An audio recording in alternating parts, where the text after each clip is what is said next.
Buenas noches, mi nombre es Cristian Lucero, estudiante de Psicopedagogía de la Universidad Técnica Particular de Loja.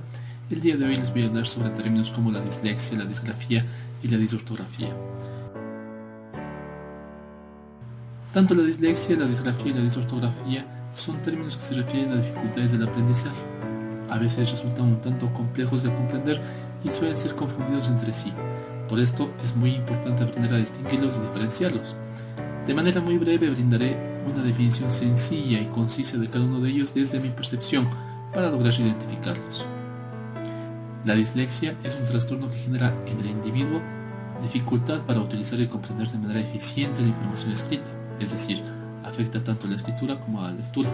La disortografía, por su lado, es un trastorno que implica un conjunto de errores de escritura, pero no tiene ninguna implicación en la lectura, solo con la estructura de las palabras al escribirlas. Finalmente, la disgrafía se caracteriza porque el individuo presenta dificultad para escribir, pero en este caso ya no en la grafía, sino netamente en la estructura de las palabras. En el DSM-5, la dislexia se registra como el trastorno específico del aprendizaje con dificultades en la lectura. Por otro lado, la disgrafía y la disortografía se encuentran en los trastornos de aprendizaje con dificultades en la expresión escrita.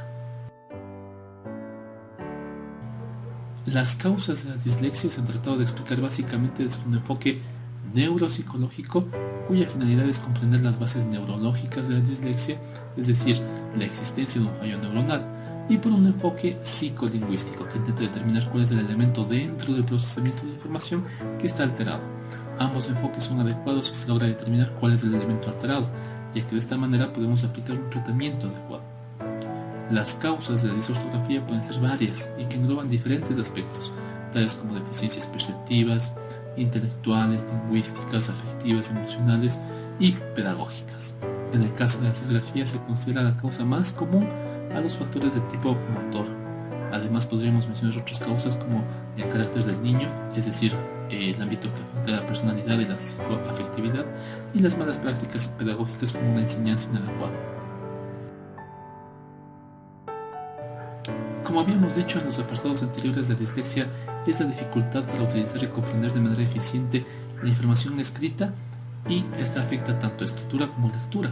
Aquí podemos ver ciertos aspectos afectados, como que el niño va a confundir especialmente letras que tienen similitud entre ellas, va a omitir letras en algunas palabras, sustituye una palabra por otra que empieza por la misma letra, le cuesta mucho pronunciar palabras, invierte o sustituye las sílabas, al leer trata de rectificar, vacilar o silabea, o puede perder también la línea, trabaja con mucha lentitud y por lo general va a tratar de evitar leer. En la disortografía, en cambio, habíamos comentado que existe un error de estructura de las palabras al escribirlas. En este caso no se afecta la grafía ni va a existir una dificultad con la lectura. Puede existir omisiones, adiciones o inversiones en sílabas y palabras, sustitución de letras que se diferencian por su posición en el espacio, como la D y la P, por ejemplo, o de palabras similares por sus características visuales, aquellas que contengan M o N, por ejemplo. Puede existir también la omisión de la letra H, ya que esta no tiene una correspondencia fónica. Al no existir sonido, no la identifican como tal. Infringen reglas de puntuación, no respetan las mayúsculas después de un punto o al inicio de un texto. Por último, la disgrafía, habíamos comentado que era un mal trazo de las palabras al escribirlas.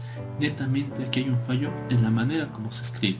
Pueden ser letras de tamaños diferentes, grandes, pequeñas, un espacio deficiente entre las letras o incluso entre palabras, temblores, abolladuras al momento que se ejecuta el trazo de las mismas. Los tres trastornos se encuentran relacionados, ya que van a generar problemas de aprendizaje. Asimismo, cualquiera de estos trastornos, al estar presente en una persona, va a generar un desempeño académico deficiente, debido a que el niño va a tener dificultad al momento de relacionar los conocimientos con la información escrita. A pesar de que una gran parte de la proporción no son diagnosticados, si se brinda una especial atención a los niños con dificultades, podríamos encontrarnos ante un cuadro de los señalados previamente. Considero que las pautas psicoeducativas aplicables dentro del aula de clase pueden ser las estrategias compensatorias. De esta manera, el docente, a pesar de tener más alumnos, puede brindar una atención personalizada en cuanto le sea posible, individualizando lo más posible para el estudiante tanto material como metodología y las evaluaciones. Algunas estrategias a tomar en cuenta podrían ser evaluar el progreso del estudiante con su nivel inicial y no con el nivel de otros alumnos, ayudar a comprender los errores que ha cometido en las tareas para que pueda mejorar, fraccionar las tareas de tal manera que el estudiante tenga más tiempo para organizar sus ideas y pensamientos, mientras sea posible, aplicar al estudiante las evaluaciones de manera oral. De esta manera podemos evitar los errores de lectura. Considero que estos trastornos, al no ser debidamente estudiados y abordados, se han vuelto muy problemáticos dentro del campo de la pedagogía. Me llama muchísimo la atención el conocer que aún hoy en día existen miles de personas que han tenido que vivir con este tipo de trastornos sin haber sido diagnosticadas y mucho menos de haber recibido un tratamiento adecuado, por lo que me parece es responsabilidad de quienes nos encontramos educándonos y de la sociedad en general revertir esta situación, romper con aquellos mitos en torno a las dificultades de aprendizaje y brindar una verdadera enseñanza integral, enfocada en la parte humana, llenándonos de sensibilidad y empatía ante aquellos grupos vulnerables y en condiciones diferentes del promedio. Este sería todo mi aporte en cuanto a este tema. Les agradezco mucho por su atención. Hasta la próxima.